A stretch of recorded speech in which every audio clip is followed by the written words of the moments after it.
Hi all, welcome to Ruchivismayam. അപ്പോൾ എന്തൊക്കെയുണ്ട് എല്ലാവർക്കും വിശേഷങ്ങളൊക്കെ? എല്ലാവരും സുഖമാണെന്ന് വിശ്വസിക്കുന്നു. അൽഹംദുലില്ലാ, ഞങ്ങളിവിടെ സുഖമായിട്ടിരിക്കുന്നു. അപ്പോൾ ഇന്നത്തെ റെസിപ്പി ഒരു സ്പെഷ്യൽ ടേസ്റ്റി കക്കയിറച്ചി അച്ചാറാണ് കേട്ടോ. രുചിയുടെ കാര്യത്തിൽ കെങ്കേമനായിട്ടുള്ള അച്ചാറാണ്. ക്ലീൻ ചെയ്യാൻ ഒരു ഇത്തിരി ബുദ്ധിമുട്ടാണെന്ന് മാത്രം, എന്നാലും നല്ല ടേസ്റ്റി ആയിട്ടുള്ള ഒരു അച്ചാറാണ്. അപ്പോൾ വീഡിയോ സ്കിപ്പ് ചെയ്യാതെ മുഴുവനായും തന്നെ കാണുക. അതുപോലെ തന്നെ ചാനൽ സബ്സ്ക്രൈബ് ചെയ്തിട്ടില്ലെങ്കിൽ മറക്കാതെ അതുകൂടി ഒന്ന് ചെയ്തേക്കണേ. അപ്പോൾ നമുക്ക് വീഡിയോ കണ്ടാലോ?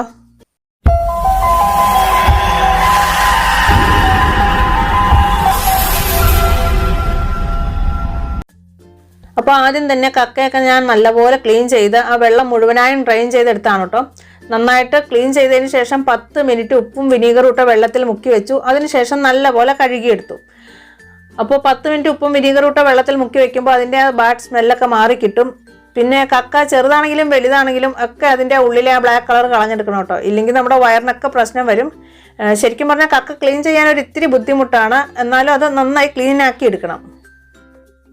ഇനി ഇതിലേക്ക് കുറച്ച് മസാലപ്പൊടികളൊക്കെ ചേർത്ത് ഒന്ന് മാഗ്നേറ്റ് ചെയ്ത് വെക്കാം. അപ്പോൾ അതിനായിട്ട് 1 ടേബിൾ സ്പൂൺ എരിവുള്ള മുളക് പൊടിയും 1 ടീസ്പൂൺ മഞ്ഞൾപ്പൊടിയും പിന്നെ 1 ടീസ്പൂൺ മല്ലിപ്പൊടി സാധാരണ നമ്മൾ അച്ചാറിലൊന്നും ഉപയോഗിക്കാറില്ല കേട്ടോ, പക്ഷേ കക്കയിറച്ചി അച്ചാറിടുമ്പോൾ അല്പം ചേർത്ത് കൊടുക്കണം, അതാണ് അതിൻ്റെ ഒരു ടേസ്റ്റ്. ഒരുപാട് വേണ്ട, 1 ടീസ്പൂൺ മതി. അതുപോലെ 1 ടീസ്പൂൺ വലിയ ജീരകത്തിൻ്റെ പൊടിയും, പിന്നെ ഇതിലേക്ക് ആവശ്യത്തിനുള്ള ഉപ്പ് എല്ലാം കൂടി നല്ലപോലെ ഒന്ന് മിക്സ് ചെയ്തെടുക്കണം. അപ്പോൾ ഇതിൽ വെള്ളം ചേർക്കേണ്ട ആവശ്യമൊന്നുമില്ല. കക്കയിലുള്ള ചെറിയ നനവ് കൊണ്ട് നന്നായിട്ട് എല്ലാ ഭാഗത്തും മസാല പൊതിഞ്ഞ് കിട്ടിക്കോളും. അപ്പോൾ നന്നായിട്ടൊന്ന് മിക്സ് ചെയ്തെടുക്കുക. എന്നിട്ട് ഒരു അരമണിക്കൂർ ഇത് നമുക്കൊന്ന് മാറ്റി വെക്കണം. സമയം ഉണ്ടെങ്കിൽ ഒരു 2 മണിക്കൂറൊക്കെ വെക്കുന്നത് നന്നായിരിക്കും കേട്ടോ. അപ്പോൾ ഒരു അരമണിക്കൂർ ഞാനിതൊന്ന് റെസ്റ്റ് ചെയ്യാൻ മാറ്റി വെക്കുകയാണ്. അതിനുശേഷം വേണം നമുക്കിത് ഫ്രൈ ചെയ്തെടുക്കാൻ. അപ്പോൾ അരമണിക്കൂർ കഴിഞ്ഞിട്ടുണ്ട്. അപ്പോൾ ഞാനൊരു ഫ്രൈ പാൻ ചൂടാക്കി അതിലേക്ക് ഞാൻ വെളിച്ചെണ്ണയാണ് ഒഴിച്ചു കൊടുക്കുന്നത്. നിങ്ങൾക്ക് വെളിച്ചെണ്ണയ്ക്ക് പകരം ഏതെങ്കിലും റിഫൈൻഡ് ഓയിൽ വേണമെങ്കിൽ ഉപയോഗിക്കാം കേട്ടോ.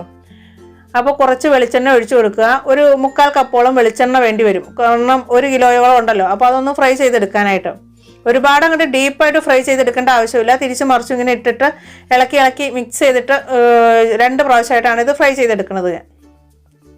അപ്പോൾ ആദ്യം പകുതി ഇട്ട് കൊടുക്കാം, എന്നിട്ട് ഇളക്കി മിക്സ് ചെയ്തതുകൊണ്ട് കുഴപ്പമൊന്നുമില്ല കേട്ടോ, അങ്ങനെ പൊടിഞ്ഞു പോകുന്ന പ്രശ്നമൊന്നുമില്ല. സാധാരണ നമ്മൾ മീൻ ഫ്രൈ ചെയ്യുമ്പോൾ ഒന്ന് മൊരിഞ്ഞ് വരുമ്പോഴാണ് മറിച്ചിടുന്നത്. ഇതങ്ങനെയൊന്നുമല്ല, നമുക്ക് ഇടയ്ക്ക് ഇങ്ങനെ ഇളക്കി ഇട്ടിട്ട് എല്ലാം നന്നായിട്ട് ഫ്രൈ ആയി കിട്ടണം. അപ്പോൾ മീഡിയം ടു ലോ ഫ്ലെയിമിലിട്ട് തീ കൂട്ടിയും കുറച്ചൊക്കെ ഇട്ട് കൊടുത്തിട്ട് വേണം ഫ്രൈ ചെയ്തെടുക്കാൻ. ഇടയ്ക്കിടയ്ക്ക് ഇളക്കി മിക്സ് ചെയ്തിട്ട് കൊടുക്കുക. ഒരുപാട് അങ്ങോട്ട് ക്രിസ്പി ആയിട്ട് പൊരിച്ചെടുക്കേണ്ട ആവശ്യമൊന്നുമില്ല കേട്ടോ, അങ്ങനെയാണെങ്കിൽ അതിൻ്റെ ആ ടേസ്റ്റ് നമുക്ക് അറിയാൻ പറ്റില്ല, വല്ലാണ്ട് മൊരിഞ്ഞു പോകുമല്ലോ. ഒരു മീഡിയം ലെവലിൽ പൊരിച്ചെടുത്താൽ മതി. അപ്പോൾ ഇടയ്ക്ക് ഇതുപോലെ ഇളക്കി മിക്സ് ചെയ്തിട്ട് കൊടുക്കുക. മുകളിലും താഴ്വശമൊക്കെ ഒരുപോലെ തന്നെ ഒന്ന് ആയി കിട്ടാൻ വേണ്ടി ഇങ്ങനെ മിക്സ് ചെയ്തിട്ട് കൊടുത്താൽ മതി. അപ്പോൾ കക്ക ക്ലീൻ ചെയ്തെടുക്കൽ മാത്രമാണ് ഇതിലൊരു ബുദ്ധിമുട്ടുള്ളൂ. ബാക്കി അച്ചാറിൻ്റെ പരിപാടികളൊക്കെ വളരെ ഈസി ആയിട്ട് നമുക്ക് ചെയ്തെടുക്കാൻ പറ്റും. നല്ലൊരു ടേസ്റ്റി ആയിട്ടുള്ള ഒരു അച്ചാർ തന്നെയാണ് കേട്ടോ ഇത്. പിന്നെ കക്ക ഫ്രൈ ആയി വരുന്ന സമയത്തൊന്നും പൊട്ടിത്തെറിക്കാൻ ചാൻസ് ഉണ്ട്, അപ്പം മേത്തേക്കൊന്നും തെറിക്കാതെ പ്രത്യേകം ശ്രദ്ധിച്ച് നിൽക്കുക. ഇടയ്ക്ക് ഇതുപോലെ ഇളക്കിയിട്ട് കൊടുക്കണം. ഇപ്പോൾ കക്ക നന്നായിട്ട് ഫ്രൈ ആയിട്ടുണ്ട്. ഈ ഒരു പാകത്തിൽ മതിയാവും കേട്ടോ. അപ്പോൾ കോരി മാറ്റുന്നതിന് മുമ്പ് നമുക്ക് ഹൈ ഫ്ലെയിമിലേക്ക് ഇട്ടിട്ട് കോരി മാറ്റാം. ഇനി ഇത് എണ്ണയിൽ നിന്ന് മാറ്റാം. നന്നായിട്ട് ഫ്രൈ ചെയ്തിട്ടുണ്ട്, ഒരുപാട് മൊരിഞ്ഞിട്ടില്ല, എന്നാൽ ആവശ്യത്തിന് പാകത്തിന് ഇത് മൂത്ത് കിട്ടിയിട്ടുണ്ട്. അപ്പോൾ കക്ക മുഴുവനും ഇവിടെ ഫ്രൈ ചെയ്തെടുത്തിട്ടുണ്ട്. ആദ്യം ഒഴിച്ചു കൊടുത്ത ഓയിൽ മാത്രമാണ് കേട്ടോ ഒഴിച്ചിട്ടുള്ളൂ, പിന്നീട് ഞാൻ ഓയിലൊന്നും ചേർത്ത് കൊടുത്തിട്ടില്ല. അത്ര തന്നെ മതിയാവും. ഇപ്പോൾ നല്ല നന്നായിട്ട് മൂത്ത് കറക്റ്റായിട്ട് കിട്ടിയിട്ടുണ്ട് കേട്ടോ. അപ്പോൾ ഒരുപാട് അങ്ങോട്ട് ക്രിസ്പി ആയിട്ട് പൊരിഞ്ഞിട്ടില്ല, എന്നാൽ നല്ല കറക്റ്റായിട്ട് മൊരിഞ്ഞിട്ടുമുണ്ട്. ഇതിനെ ഒരു സൈഡിലേക്ക് മാറ്റി വയ്ക്കാം. ഇനി ഇതിലേക്ക് വേണ്ടുന്ന മസാലപ്പൊടികളൊക്കെ ഒന്ന് മിക്സ് ചെയ്തെടുക്കാം. അതിനായിട്ട് ഒരു ബൗളിലേക്ക് 2 ടേബിൾ സ്പൂൺ കാശ്മീരി മുളക് പൊടി എടുത്തു. അതുപോലെ തന്നെ ഒരു 3/4 ടീസ്പൂൺ എരിവുള്ള മുളക് പൊടി എടുക്കുന്നുണ്ട്. അപ്പോൾ എരിവുള്ള മുളക് പൊടി 1 ടീസ്പൂൺ നമ്മൾ കക്കയിലേക്ക് ചേർത്ത് കൊടുത്തിട്ടുണ്ട്. മൊത്തത്തിൽ ഒരു 1.25 ടേബിൾ സ്പൂൺ എരിവുള്ള മുളക് പൊടി എടുത്തിട്ടുണ്ട്. അതുപോലെ 3/4 ടീസ്പൂൺ മഞ്ഞൾപ്പൊടിയും, പിന്നെ ഇതിലേക്ക് തിളപ്പിച്ചാറിയ വെള്ളമാണ് കേട്ടോ. ഒരിക്കലും പച്ചവെള്ളം എടുക്കരുത്, തിളപ്പിച്ചാറിയ വെള്ളം കൊണ്ട് തന്നെ മിക്സ് ചെയ്തെടുക്കണം. പിന്നെ നമുക്ക് അച്ചാറിന് ഗ്രേവി വേണമെങ്കിൽ അതിലും ചേർത്ത് കൊടുക്കാനായിട്ട് തിളപ്പിച്ചാറിയ വെള്ളം തന്നെ ഉപയോഗിക്കണം കേട്ടോ. പച്ചവെള്ളം ഒരിക്കലും അച്ചാറിലൊന്നും ചേർക്കരുത്, അച്ചാർ പെട്ടെന്ന് ചീത്തയായി പോവും. അപ്പോൾ നല്ലപോലെ ഒന്ന് മിക്സ് ചെയ്തെടുക്കുക. അപ്പോൾ ആദ്യമായിട്ട് അച്ചാർ തയ്യാറാക്കുന്നവർക്കാണെങ്കിലും ഇതുപോലെ മിക്സ് ചെയ്ത് വെക്കുകയാണെങ്കിൽ ആ പൊടികളൊക്കെ കറക്റ്റായിട്ട് മൂത്തും കിട്ടും, കരിഞ്ഞു പോവില്ല, അച്ചാറിൻ്റെ ആ കളറും നഷ്ടപ്പെടില്ല. മസാലപ്പൊടികളൊക്കെ നല്ലോണം ഒന്ന് മിക്സ് ചെയ്തിട്ട് ഒരു സൈഡിലേക്ക് ഒന്നങ്ങ് മാറ്റി വെക്കാം. പിന്നെ ഒരു കടായി ചൂടാക്കിയിട്ടുണ്ട്, അതിലേക്ക് നല്ലെണ്ണ ഒഴിച്ചു കൊടുക്കാം. അപ്പോൾ അച്ചാർ തയ്യാറാക്കുന്നത് നല്ലെണ്ണയിലാണ്. നല്ലെണ്ണ തയ്യാറാക്കുന്നതാണ് ഏറ്റവും ടേസ്റ്റും, അതുപോലെ തന്നെ പെട്ടെന്നൊന്നും കേടാവാതെ ഇരിക്കും. അപ്പോൾ ഞാനിവിടെ ഒരു 150 ഗ്രാം നല്ലെണ്ണയാണ് എടുത്തിട്ടുള്ളത്. അപ്പോൾ 1 കിലോ കക്ക അച്ചാറിടാനായിട്ട് ഇത്രയും തന്നെ വേണം കേട്ടോ നല്ലെണ്ണ. അപ്പോൾ നല്ലെണ്ണ നല്ലോണം ഒന്ന് ചൂടാകുന്ന സമയത്ത് ഇതിലേക്ക് 1.5 ടീസ്പൂൺ കടുക് ചേർത്ത് കൊടുത്തു. അതുപോലെ ഒരു 1/4 ടീസ്പൂൺ ഉലുവ ഒരുപാട് വേണ്ട കേട്ടോ, ഉലുവാപ്പൊടി നമ്മൾ ചേർക്കുന്നുണ്ട്. അപ്പോൾ അതുകൊണ്ട് 1/4 ടീസ്പൂൺ മതി. പിന്നെ നിറയെ കറിവേപ്പില ഇട്ട് കൊടുക്കാം. അപ്പോൾ കറിവേപ്പില നല്ലോണം ഒന്ന് മൊരിഞ്ഞ് വരണം. പിന്നെ ഞാൻ ഇതിലേക്ക് നീളത്തിൽ കട്ട് ചെയ്ത ഇഞ്ചിയാണ്, ഒരു 2 ടേബിൾ സ്പൂൺ വരും, അതുകൂടെ ചേർത്ത് കൊടുക്കാം. അതോടൊപ്പം തന്നെ ഒരു 2 വലിയ സൈസ് വെളുത്തുള്ളി, ഇതും നീളത്തിൽ കട്ട് ചെയ്താണ് കേട്ടോ. അതുപോലെ ഒരു 5 പച്ചമുളക് ചെറുതായിട്ട് കട്ട് ചെയ്താണ്, അതുകൂടെ ചേർത്ത് കൊടുത്തിട്ട് നല്ലപോലെ ഒന്ന് മൊരിയിച്ചെടുക്കാം.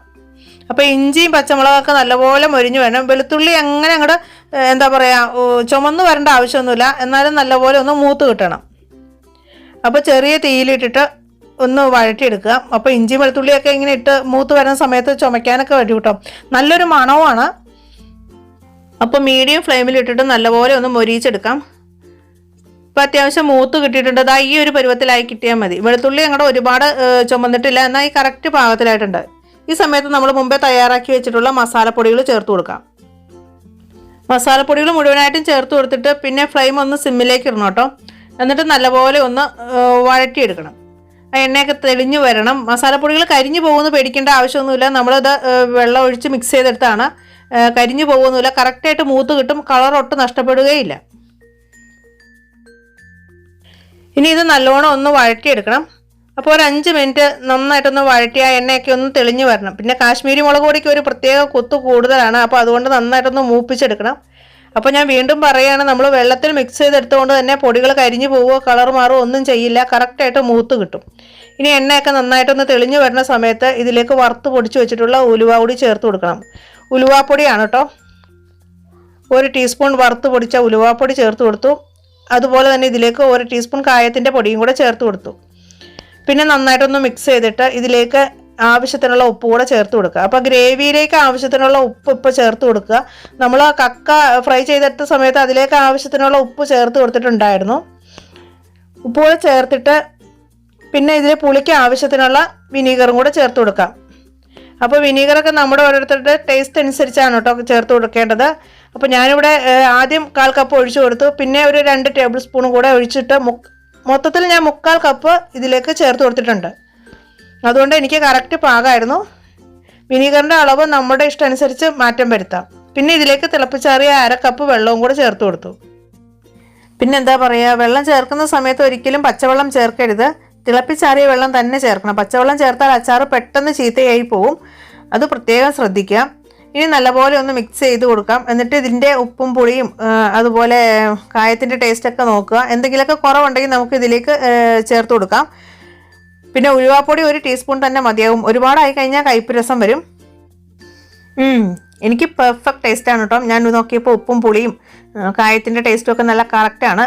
അപ്പോൾ നിങ്ങൾ നോക്കുമ്പോൾ എന്തെങ്കിലുമൊക്കെ കുറവുണ്ടെങ്കിൽ ഈ സമയത്ത് നമുക്ക് ചേർത്ത് കൊടുക്കാം. പിന്നെ ഉലുവാപ്പൊടിയുടെ കാര്യം ഒരുപാട് കൂടരുത്, അത് കൂടിക്കഴിഞ്ഞാൽ തന്നെ അതിൻ്റെ ആ എന്താ പറയുക കയ്പ്പ് രസമായിരിക്കും. അപ്പോൾ നമ്മൾ ടേസ്റ്റ് ചെയ്ത് നോക്കിയിട്ട് കുറവാണെന്ന് തോന്നുകയാണെങ്കിൽ ഒരു 2 പിഞ്ച് കൂടി ചേർത്ത് കൊടുത്താൽ മതി.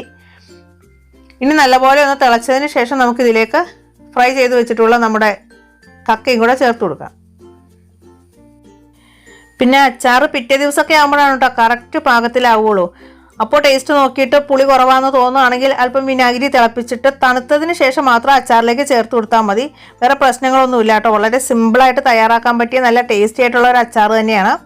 അപ്പോൾ കക്കയും കൂടെ ചേർത്ത് കൊടുത്തിട്ട് നമുക്ക് നല്ലപോലെ ഒന്ന് മിക്സ് ചെയ്തെടുക്കാം. ഒരു 2 മിനിറ്റും കൂടെ ഒന്ന് തിളച്ചോട്ടെ കേട്ടോ. അതിനുശേഷം നമുക്ക് ഗ്യാസ് ഓഫ് ചെയ്യാം. അതുപോലെ വിനീഗറിൻ്റെ അളവും കായത്തിൻ്റെ അളവൊക്കെ നമുക്ക് തന്നെ ഡിസൈഡ് ചെയ്യാം. നമ്മുടെ ഇഷ്ടം അനുസരിച്ചാണ് ചേർത്ത് കൊടുക്കേണ്ടത്. ചിലർക്ക് കായത്തിൻ്റെ ടേസ്റ്റ് കൂടുതൽ ഇഷ്ടമായിരിക്കും, ചിലർക്ക് വിനീഗർ കൂടുതൽ വേണമായിരിക്കും. അപ്പോൾ അതൊക്കെ നമ്മുടെ ഇഷ്ടം അനുസരിച്ച് നമുക്ക് ഡിസൈഡ് ചെയ്യാം കേട്ടോ. അപ്പോൾ ഇത്രയേ ഉള്ളൂ പരിപാടി. നല്ല സൂപ്പർ ടേസ്റ്റുള്ള അച്ചാറാണ്. ഇനി ഒരു 2-3 മിനിറ്റ് കൂടി നന്നായിട്ടൊന്ന് തിളച്ചതിന് ശേഷം നമുക്ക് ഗ്യാസ് ഓഫ് ചെയ്ത് വെക്കാം. അപ്പോൾ അച്ചാർ തണുത്തതിന് ശേഷം നന്നായിട്ട് കഴുകി ഉണക്കിയ ചില്ലുകുപ്പിയിൽ സൂക്ഷിച്ച് വെക്കാവുന്നതാണ് കേട്ടോ. അപ്പോൾ നന്നായിട്ട് തിളച്ചിട്ടുണ്ട്. ഞാൻ ഇനി അടച്ചു വെക്കുകയാണ്. അപ്പോൾ അടച്ചു വെക്കുന്ന സമയത്ത് ഫുള്ളായിട്ട് അങ്ങോട്ട് കവർ ചെയ്ത് വെക്കരുത്. ആവിയൊക്കെ ഒന്ന് മാറിയതിന് ശേഷം നന്നായിട്ട് അടച്ചു വെച്ചാൽ മതി. ഇപ്പോൾ ആദ്യം നമുക്ക് ഇതുപോലെ ഇത്തിരി ഒരു ഗ്യാപ്പ് ഇട്ടിട്ടൊന്ന് അടച്ചു വെച്ചാൽ മതി. ആവിയൊക്കെ പോയി നന്നായിട്ട് തണുത്തതിന് ശേഷം ഫുള്ളായിട്ട് കവർ ചെയ്ത് വെക്കാം. അപ്പോൾ ഇന്നത്തെ വീഡിയോ നിങ്ങൾക്ക് എല്ലാവർക്കും ഇഷ്ടമായെന്ന് വിചാരിക്കുന്നു. ഇഷ്ടമാകുകയാണെങ്കിൽ ഒന്ന് ലൈക്ക് ചെയ്യുക. അതുപോലെ നമ്മുടെ ചാനൽ കൂടി ഒന്ന് സബ്സ്ക്രൈബ് ചെയ്ത് സപ്പോർട്ട് ചെയ്യണേ. പിന്നെ വീഡിയോയിൽ എന്തെങ്കിലുമൊക്കെ മാറ്റങ്ങൾ വരുത്താനുണ്ടെങ്കിൽ അതുകൂടി ഒന്ന് കമൻറ്റ് ചെയ്യണം കേട്ടോ. അപ്പോൾ നമുക്ക് പുതിയൊരു വീഡിയോയിൽ കാണാം. അതുവരേക്കും താങ്ക്സ് ഫോർ വാച്ചിങ്. ബൈ.